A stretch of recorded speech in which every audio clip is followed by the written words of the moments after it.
Sebelum lanjut, seperti biasa, Mimin mau ngucapin terima kasih buat orang baik yang udah nyawer.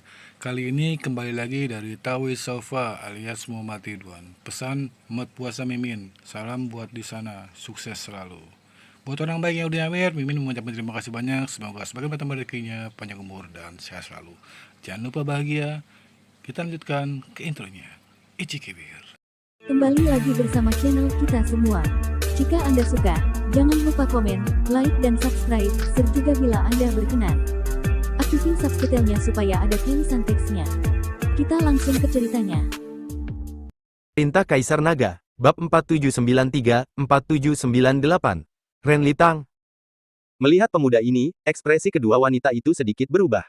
Cercei, Kalei, apakah kalian dua saudara perempuan buta? Kalian tidak memberikan banyak hadiah, tetapi kalian hanya menjual mantra kalian yang rusak. Renli mengguncang kipas lipat dan berkata dengan jijik. Tuan Tang, apa maksudmu? Cercei bertanya. Apakah kamu tidak mengenal orang ini? Renli bertanya. Cercei dan Kalei menggelengkan kepala. Mereka tidak saling kenal. Mereka baru saja melihat bahwa Dev dalam alam yang rendah dan memiliki wajah yang aneh. Itu sebabnya mereka datang untuk menjual jimat tersembunyi. Pantas saja.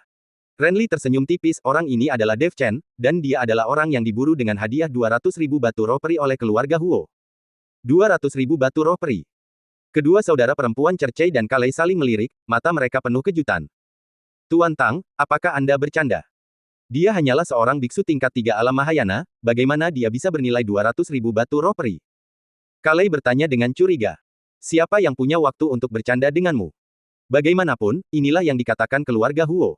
Saya tidak peduli kekuatan alam dia berada. Kalian berdua, pergi dari sini, jika kalian membuatku tidak bahagia, bawahanku sudah lama tidak menyentuh seorang wanita. Renli berkata kepada kedua saudara perempuan itu. Jangan marah, Tuan Tang, ayo pergi. Cercei buru-buru menarik adiknya, wajahnya penuh senyum. Tetapi ketika kedua saudara perempuan itu berbalik untuk pergi, lusinan bola cahaya tiba-tiba terlempar dari tangan mereka. Bola cahaya ini meledak dengan cahaya yang menyilaukan, dan serangkaian ledakan terjadi dalam sekejap. Renli lengah oleh serangan mendadak ini dan dengan cepat mundur. Ayo pergi, apakah kamu masih menunggu untuk mati di sini? Cercei menarik Dev dan melarikan diri dengan cepat. Pada saat yang sama, Kalei menaruh jimat tersembunyi di tubuh Dev untuk menyembunyikan aura Dev agar tidak ketahuan oleh Renli dan yang lainnya mengikuti aura. Sial, kejar mereka. Renli sangat marah, dan dengan cepat mengejarnya dengan orang-orangnya. Cercei dan Kalei berlari dengan Dev selama setengah jam, sampai jimat tersembunyi di tubuh mereka kehilangan efeknya, dan kemudian mereka berhenti terengah-engah. Keduanya buru-buru mengeluarkan beberapa pil untuk menambah kekuatan mereka, tapi Dev memandang mereka berdua dengan agak tidak terduga. Mengapa kalian berdua menyelamatkanku? Dev bertanya, entah kenapa mereka menyelamatkan dirinya. Tidak ada alasan. Cercei menarik dua napas dan berkata. Kami dua saudari yang baik hati, bagaimana Anda bisa berterima kasih kepada kami berdua? Kalei bertanya. Baik hati. Dev berkata sambil tersenyum, baik hati, tapi juga kuat hati ketika menindas yang lemah. Cercei memelototi Dev, tidak buruk untuk membeli dengan keras dan menjual dengan keras. Anda lihat masih ada orang yang ingin membunuh Anda secara langsung untuk menerima hadiahnya. Bukankah kalian dua saudara perempuan menyelamatkanku untuk menerima hadiahnya sendiri? Dev tertawa. Sekarang kamu bisa mengetahuinya, kami dua saudara perempuan tidak akan berkeliling lagi. Saya benar-benar tidak menyangka Anda, seorang biksu tingkat 3 alam Mahayana, bernilai 200.000 batu roh peri. Saya tidak tahu apakah otak keluarga Huo berkarat, atau ada terlalu banyak batu roh peri dan itu tidak berguna. Tapi jangan khawatir, aku akan melakukannya dengan cepat sebentar lagi, dan itu tidak akan membuatmu sakit. Cercei memandang Dev dan menghiburnya dengan lantang.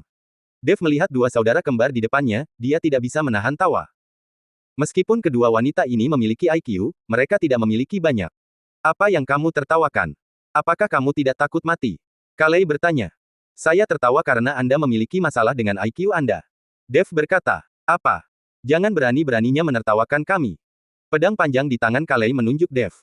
Kamu menggunakan otakmu untuk memikirkannya. Apakah keluarga Huo terlalu banyak batu roh peri, atau apakah pikiran keluarga Huo berkarat? Apakah mereka benar-benar menggunakan 200.000 batu roh peri untuk membunuh saya, seorang biksu tingkat 3 alam Mahayana? Bukankah mereka cukup mengirim seorang penatua untuk membunuhku dengan santai? Perintah pembunuhan seperti apa yang mereka inginkan, dan mereka harus mengeluarkan 200.000 batu roh peri. Dev berkata.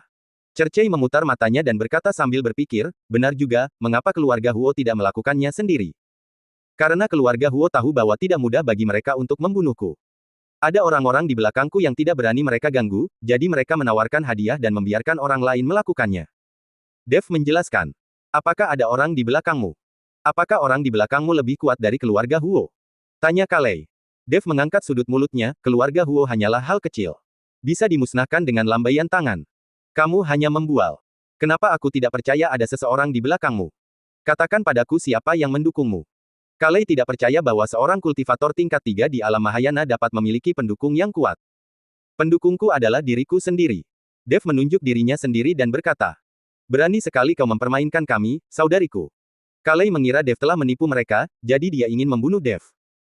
Tetapi saat dia baru saja hendak bertindak, dia merasakan aura mengerikan menekannya. Coba aku lihat bagaimana kalian bisa melarikan diri.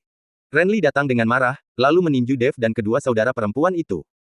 Puncak 9 dari alam Mahayana membuat pukulan ini penuh dengan aura penghancur dunia.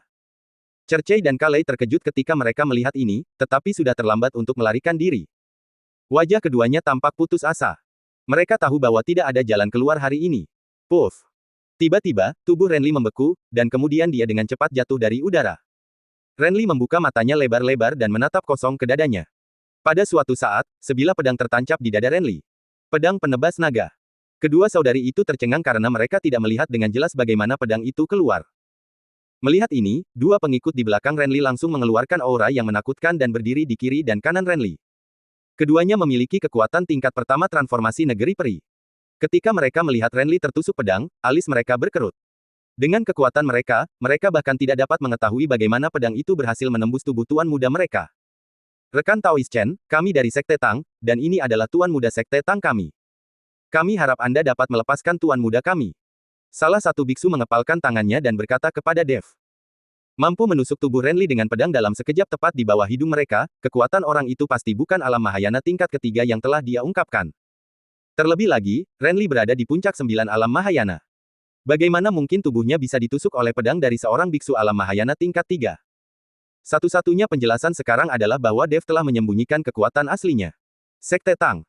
Dev menggelengkan kepalanya, aku belum pernah mendengarnya. Desir. Pedang penebas naga kembali ke tangan Dev, tetapi tubuh Renly langsung terpotong menjadi dua, baik jiwa maupun tubuhnya hancur. Pada saat yang sama, tas penyimpanan di Renly juga terbang ke tangan Dev. Dia benar-benar tuan muda dari keluarga kaya. Dia punya banyak barang bagus. Dev melirik tas penyimpanan, lalu berkata kepada dua biksu dari Sekte Tang, kalian dipersilakan untuk membalaskan dendam tuan muda kalian. Kedua biksu Sekte Tang saling berpandangan, namun tak satu pun berani bergerak. Semakin Dev memprovokasi, semakin gelisah perasaan kedua orang ini. Kedua lelaki itu hanya bisa menatap Dev, tangan mereka terkepal erat, aura mengerikan terpancar dari tubuh mereka, tetapi mereka tidak mengambil tindakan apapun. Pedang tadi meninggalkan ketakutan yang tak kunjung hilang pada mereka berdua. Mereka berdua adalah biksu alam transformasi negeri peri, tetapi mereka bahkan tidak melihat bagaimana Dev bergerak. Tadinya mereka berpikir dengan kemampuan Renly, meskipun dia bukan tandingan Dev, dia tidak akan terbunuh seketika. Selama situasinya tidak benar, mereka ada di sini untuk membantu. Siapa yang tahu bahwa Renly terbunuh seketika? Pada saat ini, mereka akhirnya mengerti mengapa keluarga Huo menawarkan hadiah 200.000 batu peri untuk membunuh Dev. Kekuatan semacam ini bernilai lebih dari 200.000 batu roh peri. Setelah saling menatap sejenak, kedua biksu Sekte Tang itu perlahan-lahan menghilangkan aura mereka, lalu berbalik dan masing-masing mengambil setengah tubuh Renly, dan dengan cepat menghilang ke langit. Baru setelah kedua biksu Tang pergi, kedua saudari Cercei dan Kalei menarik napas panjang lega dan jatuh ke tanah dalam sekejap. Aura kedua biksu transformasi negeri peri barusan menyulitkan kedua saudari itu untuk menanggungnya. Mereka berdua saat ini hampir akan runtuh. Dev kemudian dia berbalik dan melihat kedua saudara perempuan itu, matanya sedatar air. Semakin jelas karakter Dev, semakin menakutkan bagi kedua saudara perempuan itu. Tuan Chen, kami salah. Saya mohon maaf. Kami bersedia menyerahkan semua sumber daya kami. Kalei tidak memiliki kesombongan seperti barusan, dia menjadi pucat saat ini, tubuhnya gemetar, dan dia tampak menyedihkan. Jika Tuan Chen tidak dapat mengandalkan sumber daya kami dua bersaudari juga dapat menyumbangkan tubuh kami sebagai rekreasi Tuan Chen. Kami adalah saudari kembar, jadi Tuan Chen bisa mendapatkan pengalaman yang berbeda. Cercei berkedip dengan sepasang mata besar, terus-menerus menggoda Dev. Tidak tertarik. Setelah Dev berbicara, dia berbalik dan pergi. Dua saudari kembar macam apa, Dev sama sekali tidak tertarik sekarang. Bagaimanapun, dia tidak kekurangan wanita. Ketika Dev berbalik dan pergi, kedua saudara perempuan itu benar-benar terkejut. Kedua saudara perempuan itu saling melirik, lalu bangkit dan mengejar ke arah Dev. Tuan Chen, tunggu sebentar. Cercei berteriak. Kenapa? Apakah kalian berdua memaksaku untuk tidur bersama kalian? Dev sedikit mengerutkan kening. Wajah Cercei memerah, dan dia menggelengkan kepalanya, kecantikan kami dua saudari pasti tidak akan masuk ke mata Tuan Chen. Kami hanya ingin mengingatkan Tuan Chen, identitas orang yang baru saja Anda bunuh tidaklah sederhana. Anda tidak tahu siapa dia, kan? Bukankah mereka baru saja mengatakan, Sekte Tang apa, Tuan Muda apa? Dev berkata. Kalau begitu Tuan Chen pasti tidak tahu apa itu Sekte Tang. Cercei berkata. Tidak peduli siapa dia, jika dia ingin membunuhku, dia hanya bisa mati. Itu sama ketika Raja Surgawi Lao Su datang. Ini adalah aturan saya. Dev bermata acuh tak acuh. Ketika kedua saudara perempuan Cercei dan Kalei mendengar ini, tubuh mereka berkeringat dingin. Setelah memikirkannya, mereka hanya ingin mengadu, tidak benar-benar ingin membunuhnya. Jika tidak, kedua saudara perempuan itu mungkin menjadi mayat sekarang. Tuan Chen, orang itu bernama Ren Litang, dan dia adalah putra dari penguasa Sekte Tang. Meskipun kekuatan Sekte Tang tidak berada di puncak, itu tidak bisa diremehkan. Mereka juga memiliki tempat di gerbang Dao dan memiliki hak untuk berbicara. Kalei memperkenalkan Sekte Tang ke Dev. Lalu apa kekuatan Sekte Tang dibandingkan dengan keluarga Huo? Dev bertanya. Sekte Tang secara alami tidak lebih baik dari keluarga Huo, tapi tidak jauh lebih buruk. Cercei berkata, aku bahkan tidak takut pada keluarga Huo, Sekte Tang adalah kentut. Dev tersenyum. Cercei terkejut, sedikit malu, Tuan Chen, meskipun Sekte Tang tidak sebagus keluarga Huo, jika ketiga sekte itu disatukan, keluarga Huo bukanlah lawan. Bahkan tiga sekte. Dev tertegun, dia tidak mengerti apa ini. Tuan Chen, bahkan tiga sekte adalah kekuatan dari tiga sekte. Karena mereka menikah satu sama lain, ketiga sekte tersebut sekarang bersatu. Jadi kami selalu memanggil tiga sekte besar. Di antara mereka, ada Tangmen ini, dan ada juga gerbang kering. Orang-orang di gerbang kering akan mendapatkan beberapa teknik perhitungan ilahi, dan ada juga sekte roh. Kelebihan mereka adalah membesarkan makhluk roh. Kalei menyela saat ini untuk menjelaskan kepada Dev. Bahkan jika ketiga sekte itu digabungkan, bagaimana perbandingannya dengan kota matahari dan bulan? Dev bertanya. Saya tidak tahu ini. Bagaimanapun, kota matahari dan bulan lebih misterius, dan saya mendengar bahwa kekuatannya adalah salah satu yang terbaik di dunia surga dan manusia. Apakah tiga sekte dapat dibandingkan dengan kota matahari dan bulan? Saya tidak berani berbicara salah.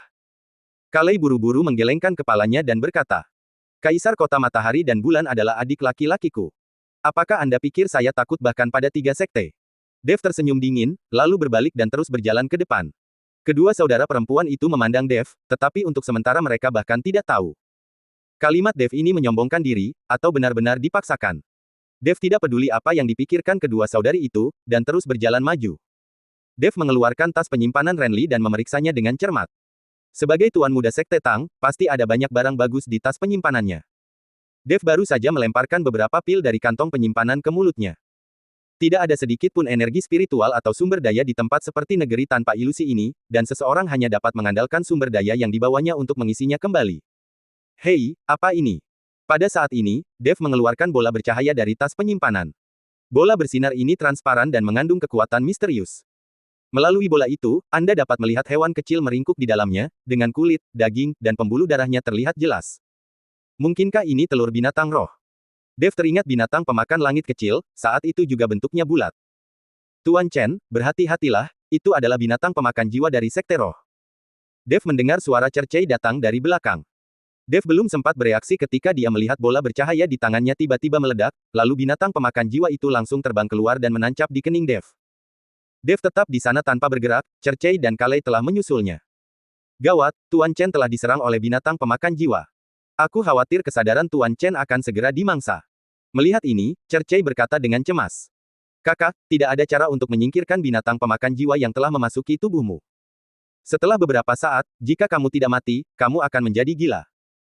Kita bisa memanfaatkan kesempatan ini untuk memenggal kepalanya, lalu membawanya ke keluarga Huo untuk ditukar dengan batu roh peri. Kalei berkata dengan penuh semangat. Diam. Cercei mengerutkan kening. Tuan Chen baru saja menyelamatkan nyawa kita. Bagaimana mungkin kita masih melakukan hal seperti itu? Kakak, cepat atau lambat dia akan mati juga. Bahkan jika kita tidak melakukannya, pasti ada orang lain yang melakukannya. Daripada membiarkan orang lain mendapatkan hadiahnya, akan lebih baik bagi kita dua saudari untuk mendapatkan 200.000 batu peri. Itu 200.000. Saat Kalei berbicara, dia hendak memenggal kepala Dev dengan pedang di tangannya. Dentang. Dengan suara keras, pedang Kalei diblokir oleh Cercei. Adik, kalau kamu berani lancang, jangan salahkan saya karena bersikap kasar. Cercei berkata dengan wajah dingin. Kakak, kamu bodoh sekali. Kalei tidak punya pilihan lain selain menyimpan pedangnya. Cercei memandang Dev dan mendapati Dev tidak bergerak, seolah-olah dia telah kehilangan kemampuan untuk mengendalikan tubuhnya. Sebenarnya, Dev baik-baik saja sekarang. Binatang pemakan jiwa apapun yang memasuki lautan kesadarannya akan ditangkap, dipanggang, dan dimakan oleh Raja Iblis Awan Merah. Bahkan jika Raja Iblis Awan Merah tidak berada di lautan kesadarannya, binatang buas pemakan jiwa ini tidak akan mampu melukai kesadarannya sedikit pun. Ada juga buku emas surgawi besar di lautan kesadaran, yang merupakan keberadaan yang bahkan ditakuti oleh Raja Iblis Awan Merah. Apa itu binatang pemakan jiwa yang kecil? Kudengar setelah binatang pemakan jiwa memasuki tubuh seseorang, ia dapat dengan cepat dihisap keluar melalui vagina. Aku akan mencobanya. Setelah Cercei selesai berbicara, dia menciumkan vaginanya dan mulai menghisapnya dengan keras. Dev membuka matanya lebar-lebar, tampak terkejut dan malu. Sambil mendorong Cercei, Dev terbatuk 2 kali dengan keras, maaf, aku baik-baik saja. Tuan Chen, apakah binatang pemakan jiwa dalam tubuh Anda telah tersedot keluar? Melihat Dev baik-baik saja, Cercei berkata dengan gembira, tetapi tepat setelah dia selesai berbicara, Cercei mengerutkan kening dan berkata, hei, ini tidak benar, jika binatang pemakan jiwa di tubuhmu tersedot keluar, itu seharusnya memasuki tubuhku, tapi mengapa aku tidak merasakannya? Aku membunuh binatang pemakan jiwa itu begitu ia memasuki tubuhku. Otakku tidak bisa dimakan semudah itu. Dev tersenyum tipis. Dev masih berterima kasih kepada Cercei. Terlepas dari apakah dia membantunya atau tidak, setidaknya dia tidak lagi berniat untuk menyakitinya. Tapi Kalei itu. Dev menatap Kalei, ada niat membunuh di matanya. Kalei merasakan niat membunuh dari pria itu dan sangat ketakutan hingga dia mundur beberapa langkah, tampak sangat gugup. Tuan Chen, gadis kecil itu terkadang sembrono, dan saya harap Tuan Chen tidak tersinggung. Setelah melihat ini, Cercei buru-buru memohon belas kasihan. Kamu diselamatkan oleh cahaya kakakmu, jika tidak saat ini, kamu telah menjadi mayat. Dev melihat Kalei, matanya penuh peringatan. Setelah berbicara, Dev terus berbalik dan pergi. Dia tidak ingin terlalu banyak berhubungan dengan saudara kembar ini. Tapi siapa tahu, setelah pergi, mereka berdua mengejar Dev. Ada apa lagi? Dev bertanya. Tuan Chen, kamu 2 saudari perempuan ingin mengikuti Tuan Chen berkeliling. Cercei berkata terus terang. Saya tidak pernah meninggalkan orang-orang yang bersekongkol melawan saya di sisi saya. Dev menggelengkan kepalanya. Tuan Chen, itu memang kesalahan adik perempuan saya, tapi Tuan Chen harus berpikir jernih. Tempat seperti negeri tanpa ilusi milik keluarga Huo. Mereka menawarkan hadiah untuk Anda, tetapi mereka tidak mengirim siapapun untuk memburu Anda. Ini menunjukkan bahwa mereka hanya ingin Tuan Chen menjadi tikus jalanan. Para biksu yang bisa datang ke negeri tanpa ilusi semuanya adalah keluarga atau sekte dengan kekuatan tersembunyi. Jika orang-orang ini semua menargetkan Tuan Chen, maka saya takut Tuan Chen tidak akan pernah memiliki hari damai. Cercei mengikuti dan berkata, apakah Anda memiliki cara untuk mencegah saya menjadi sasaran? Dev bertanya. Cercei mengangguk, Tuan Chen, alasan mengapa Anda menjadi sasaran adalah karena wilayah Anda saat ini benar-benar terlalu rendah. Saya harap Anda tidak secara langsung mengekspos kekuatan Anda di alam tersembunyi dan membiarkan beberapa orang mundur. Jika Tuan Muda Chen baru saja mengungkapkan kekuatannya yang sebenarnya, maka Renli tidak akan berani memprovokasi Tuan Muda Chen dengan mudah. Dev tersenyum, tingkat 3 alam Mahayana adalah alam sejatiku, dan aku tidak menyembunyikan apapun. Apa? Cercei terkejut. Biksu peringkat 3 alam Mahayana, bisa membunuh biksu puncak 9 alam Mahayana dengan 1 pedang. Bukankah ini terlalu keterlaluan? Setelah beberapa saat terkejut, Cercei melanjutkan, Tuan Chen, karena kamu sangat berbakat dan bisa bertarung melompati level, kamu harus pergi ke gerbang Dao. Sekarang tangga ke langit belum muncul, hampir semua biksu berkumpul di gerbang Dao. Setelah Tuan Chen tiba di gerbang Dak, Anda bisa dengan angkuh menunjukkan kekuatan. Dengan cara ini, banyak orang akan takut dengan kekuatan Tuan Chen dan tidak berani memprovokasi Anda. Ada juga kekuatan di belakang Tuan Chen yang juga bisa ditunjukkan. Misalnya, Kaisar Kota Matahari dan Bulan, Anda dapat menginstruksikan Kaisar Kota Matahari dan Bulan untuk berada di punggung Anda di jalan untuk melihat apakah orang lain berani menargetkan Anda. Saya khawatir bahkan keluarga Huo dan Sekte Tang tidak berani membalas dendam pada Tuan Chen. Dev mendengarkan analisis Cercei, dia tersenyum tipis dan berkata, apakah kamu membiarkanku berpura-pura kuat?